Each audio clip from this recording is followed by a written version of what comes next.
அண்மை செய்தி. குடியுரிமை திருத்த சட்டத்தின் கீழ் குடியுரிமை பெற தகுதியானவர்கள் விண்ணப்பிக்க புதிய இணையதளம் உருவாக்கப்பட்டிருக்கிறது. இது பற்றிய விவரங்களை செய்தியாளர் ரமேஷ் வழங்க கேட்கலாம். ரமேஷ், வணக்கம். இதில் விண்ணப்பிக்கக்கூடிய வழிமுறைகள் என்னென்ன, மேலும் விவரங்களை பதிவு பண்ண. வணக்கம். கடந்த 2019ஆம் ஆண்டு மத்திய அரசு நிறைவேற்றிய குடியுரிமை திருத்த சட்டம் நேற்று முதல் நடைமுறைக்கு வந்துள்ளது. இதற்கான புதிய விதிகளையும் மத்திய அரசு நேற்று அரசிதழில் வெளியிட்டுள்ளது. குடியுரிமை திருத்த விதிகள் 2024 என்று அந்த விதிகள் பெயரிடப்பட்டுள்ளது. இந்த விதிகளின் கீழ் குடியுரிமை பெற தகுதியான விண்ணப்பதாரர்களுக்கு ஆன்லைனில் விண்ணப்பிக்க ஏதுவாக புதிய இணையதளம் ஒன்று உருவாக்கப்படும் என்று நேற்று அந்த விதிகளில் தெரிவிக்கப்பட்டிருந்தது. அந்த அடிப்படையில் தற்போது அந்த புதிய இணையதளத்தை மத்திய உள்துறை அமைச்சகம் அறிமுகம் செய்திருக்கின்றது.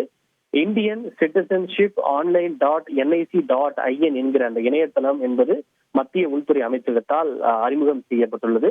தகுதி வாய்ந்த விண்ணப்பதாரர்கள் இந்த இணையதளத்தில் ஆன்லைன் மூலமாக விண்ணப்பிக்கலாம் என்று தெரிவிக்கப்பட்டுள்ளது. சில ஃபார்மேட் என்பது நேற்றைக்கே கொடுக்கப்பட்டிருந்தது. என்னென்ன கேள்விகள் கேட்கப்படும், என்னென்ன விஷயங்கள் பூர்த்தி செய்ய வேண்டும் என்று சில மாதிரி ஃபார்மேட் என்பது கொடுக்கப்பட்டிருந்தது.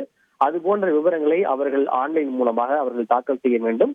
இந்த இணையதளம் மட்டுமல்லாது ஒரு செயலி ஒன்றையும் மத்திய உள்துறை அமைச்சகம் அறிமுகம் செய்ய உள்ளது. குறிப்பாக CAA 2019 என்கிற இணைய செயலி ஒன்றையும் விண்ணப்பதாரர்கள் விண்ணப்பிக்க ஏதுவாக அறிமுகம் செய்ய இருப்பதாக மத்திய உள்துறை அமைச்சகம் தெரிவித்திருக்கின்றது. குறிப்பாக இந்த குடியுரிமை திருத்த சட்டத்தின் கீழ் ஆப்கானிஸ்தான், பாகிஸ்தான், வங்கதேசம் உள்ளிட்ட 3 நாடுகளில் இருந்து மத துன்புறுத்தலுக்கு ஆளாக்கப்பட்டு இந்தியாவில் தஞ்சம் புகுந்த இந்துக்கள், கிறிஸ்தவர்கள், ஜெயின்கள், பார்சிகள், கிறிஸ்தவர்கள் மற்றும் சீக்கியர்கள் உள்ளிட்ட 6 பிரிவினருக்கு குடியுரிமை வழங்க இந்த சட்டம் வகை செய்வது குறிப்பிடத்தக்கது. தகவல்களுக்கு நன்றி ரமேஷ்குமார். செய்திகளை உடனுக்குடன் தெரிந்து கொள்ள உடனே சப்ஸ்கிரைப் பண்ணுங்க.